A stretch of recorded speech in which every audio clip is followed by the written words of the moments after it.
Sejumlah bangunan sekolah dibangun dengan dana alokasi khusus di Aceh Timur terbengkalai. Meski sudah selesai pembangunannya, gedung sekolah dibiarkan begitu saja tanpa adanya perawatan.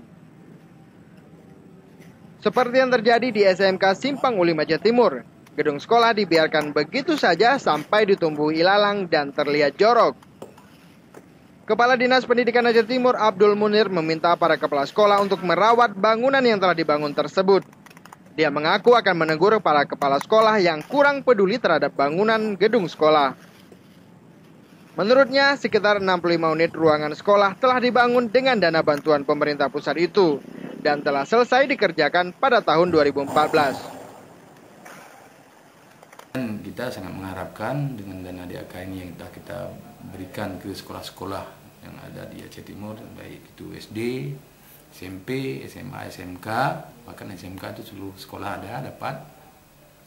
Itu kita telah mengharapkan kepada kepala sekolah pembangunan itu dilakukan dengan sesempurna mungkin, dengan sebaik-baik mungkin. Karena itu harapan jangan tahun ini kita bangun, besok kita bangun lagi. Ya, jadi bisa dipakai untuk masa yang seterusnya dengan bangunan itu yang ada.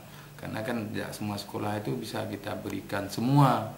Jadi sekolah yang kita berikan itu benar-benar dimanfaatkan, dibangun dengan bagus dan dikelola dan dijaga supaya bangunan tersebut bisa digunakan dengan waktu yang sangat-sangat waktu yang agak lama. Dia berharap dengan adanya bantuan tersebut dapat meningkatkan mutu pendidikan di Aceh Timur, apalagi bantuan diberikan berupa alat praktikum untuk siswa. Dari Kabupaten Aceh Timur, Said Maulana melaporkan untuk Aceh Video.